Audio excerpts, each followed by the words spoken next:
En el relato original del Génesis, Eva, la mujer, no tuvo la culpa de que los hayan expulsado del paraíso, del jardín del Edén. Les explico. Les recuerdo que en el judaísmo, los judíos, nosotros leemos el texto original de la Torá, en hebreo. El texto del Génesis nosotros lo conservamos desde hace 3700 años hasta el día de hoy. Y en el texto original no dice que el hecho de que Adán haya pecado sea culpa de la mujer. Eso no es lo que dice el texto. Y les voy a explicar. Yo entiendo que comúnmente se cree que como la mujer fue engañada, entre comillas, por la serpiente, entonces la mujer engañó a Adán o lo tentó a Adán, así lo dicen ellos, y por eso Adán comió del fruto prohibido y así es como fue expulsado del paraíso. Entonces se llegó a una doctrina teológica de que la mujer es algo o produce algo negativo, ¿sí? Como que tienta al hombre, pero esto es un error.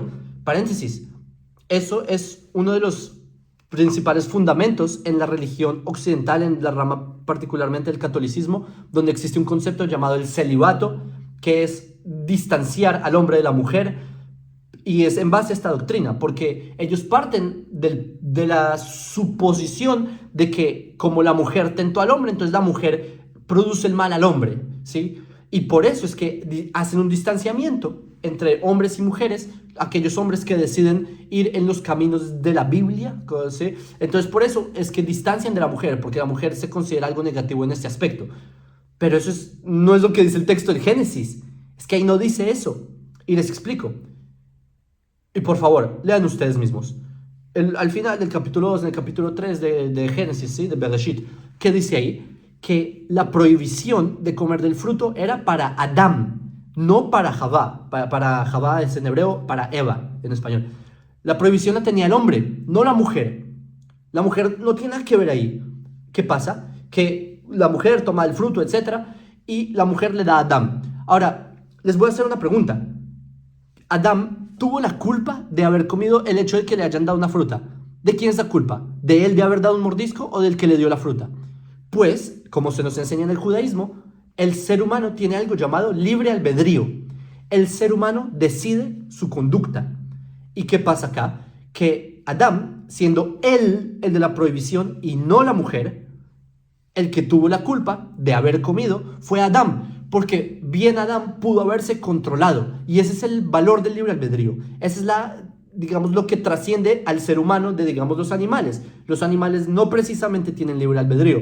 Por ejemplo, pongan, no sé, a un ratón al frente de un gato, si es una analogía caricaturesca, yo sé que no siempre, pero pongan a un animalito al frente de un animal carnívoro, se lo va a comer, ¿sí? Porque no simplemente si el animal en el momento en que tenga hambre se lo va a comer, porque no tiene libre albedrío. El ser humano tiene la opción de elegir, ¿sí? O sea, un perro no va a dejar de perseguir a un gato porque dice, no, yo no voy a perseguir al gato porque a mí no me gustaría que a mí me persigan. Y como al perro no me gustaría que me persigan, yo no voy a perseguir al gato porque no es justo con el gato. Un perro no piensa así, el perro tiene un instinto animal, ¿sí? Bases biológicas que lo llevan a impulsos de ir detrás del gato, ¿sí? Esto es una imagen caricaturesca, yo entiendo, hay perros que conviven con gatos, etcétera, pero me entendieron el punto. El punto es que el ser humano se puede sobreponer a la naturaleza. El ser humano puede fortalecerse sobre esa tentación, y ahí es donde falló Adán. Adán, en el momento en que se le da el fruto, él pudo haber elegido no comerlo, porque él tenía la prohibición. El hecho de que Javá, de Eva, la mujer, le haya dado o no le haya dado, eso no tiene nada que ver, porque acá el que tuvo que haber tenido un autocontrol es el hombre. ¿Qué pasa? Que, ok, Adán falla y él come del fruto, ¿sí? La humanidad cae. Y la siguiente escena es lo que define la expulsión del paraíso. Y les digo lo que dice el texto. Esto está en Génesis capítulo 3, versículo 12, que dice, Aisha asher natata imadi natani minaetz vaojal. ¿Sí? Les traduzco el hebreo, espero haberlo citado bien de memoria. Dice que Dios le pregunta al hombre ¿dónde estás? ¿Qué comió? ¿Qué hizo? ¿Qué pasó? ¿Sí? Que quién le dijo que está desnudo, etcétera. Entonces, ¿qué dice Adán? Adán dice, no, la mujer que tú me diste me dio del fruto y por eso yo comí. ¿Qué pasa? Que acá ese es uno de los principios que nos enseña la Torá, y este fue el verdadero error de Adán, porque es verdad que la prohibición era comer, pero acá es donde Dios le da una oportunidad a Adán de que se explique, de que, digamos, haga teshuvah, así como un arrepentimiento.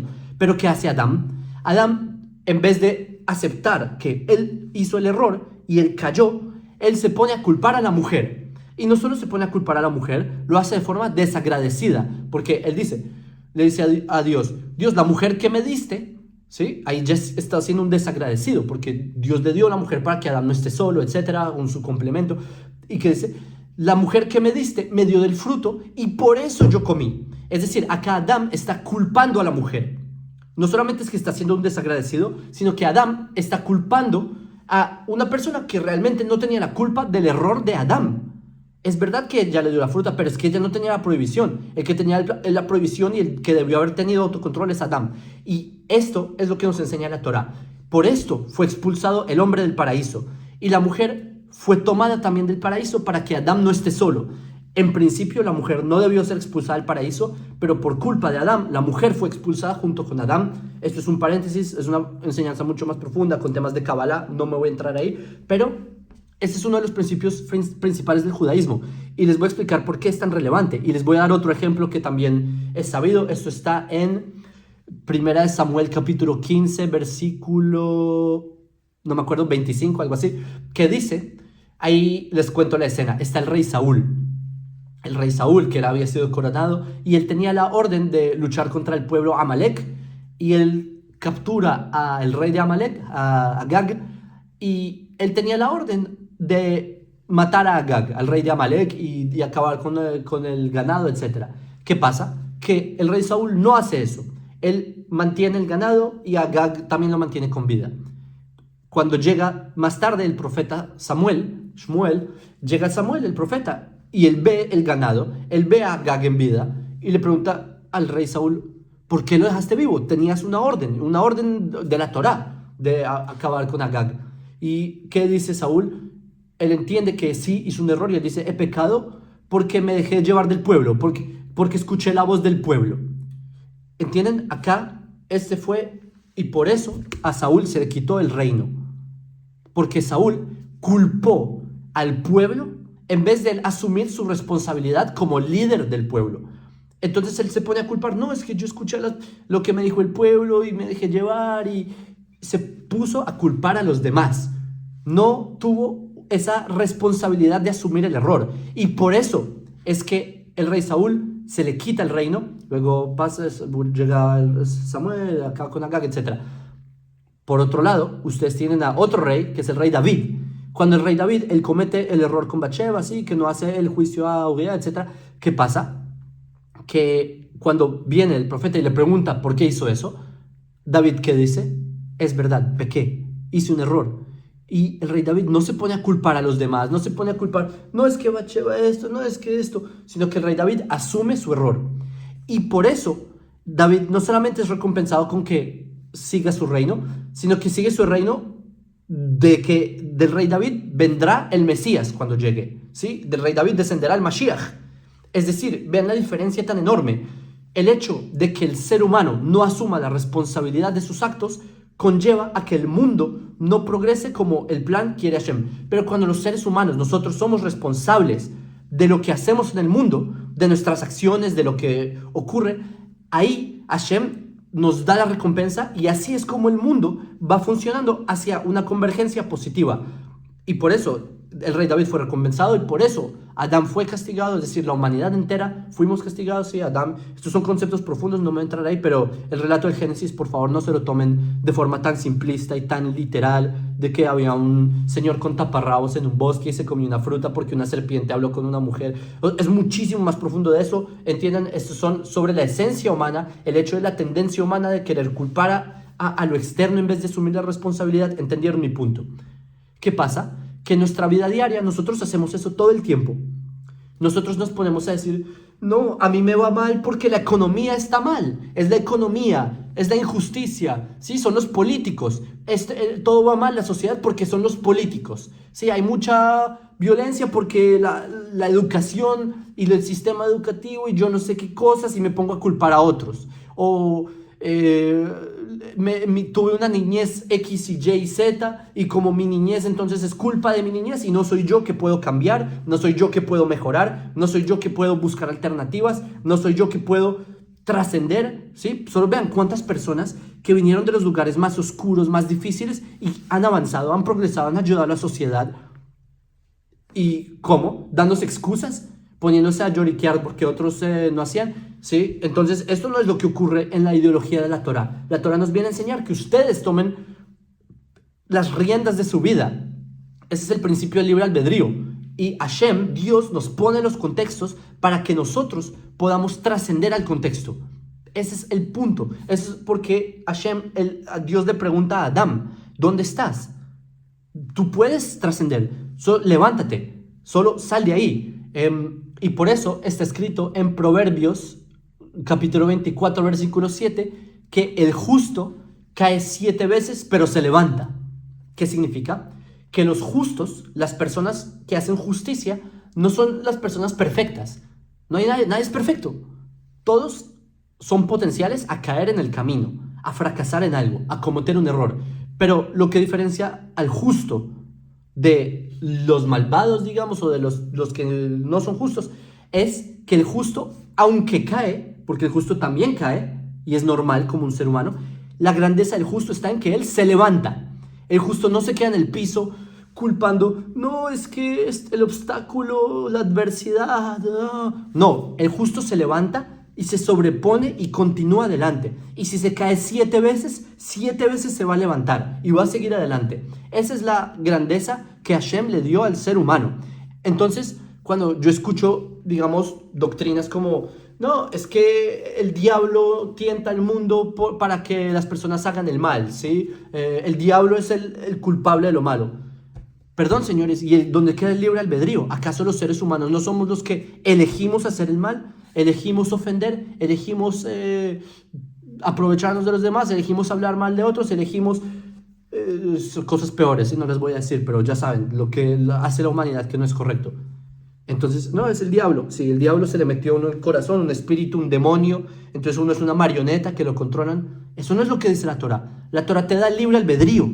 Tú tienes libre albedrío.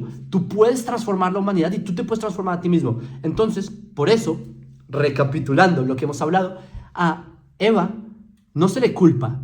Eso no es lo que enseña el judaísmo. Y eso no es lo que dice el relato. Eva, el hecho de que ella haya tomado la fruta y dado al hombre, esa no es la razón por la que se le expulsaron del Edén. La razón por la que se expulsaron del Edén fue porque Adán no asumió su responsabilidad. Entonces, señores, espero que hayan aprendido. Los invito a que ustedes reflexionen de este tema, porque vean la sociedad alrededor de ustedes. Solo piensen, no puede quedarse llorando todo el día de que todo está mal, o uno puede tomar las riendas y tratar de mejorar las cosas, por más loco que parezca. Y, señores, les puedo decir, yo en mi perspectiva personal como judío, ustedes saben que el siglo pasado los judíos la pasaron muy mal. Hubo holocaustos, hubo persecuciones, hubo cosas muy malas que les pasaron a nuestros abuelos del pueblo judío. Y la siguiente generación no se puso a decir, no, es que como en el holocausto tal cosa, entonces yo no puedo seguir adelante y no puedo progresar. Los judíos no dijeron eso, al revés. Desde cero, con nada, empezaron a comprar un poco aquí, vender, compra-venta, tocar puertas, ver cómo buscar. Luego abrieron su tienda, su negocio, y luego se volvió una empresa. Y así, los judíos hoy en día, gracias a Hashem, gracias a Dios que nos dio la fuerza y que nos dio la Torá para entender que tenemos el potencial de ser mejores. Y gracias a Dios, a los judíos hoy en día nos va bien económicamente y en cualquier campo, ¿sí? En la ciencia, en el arte, en la política, yo qué sé.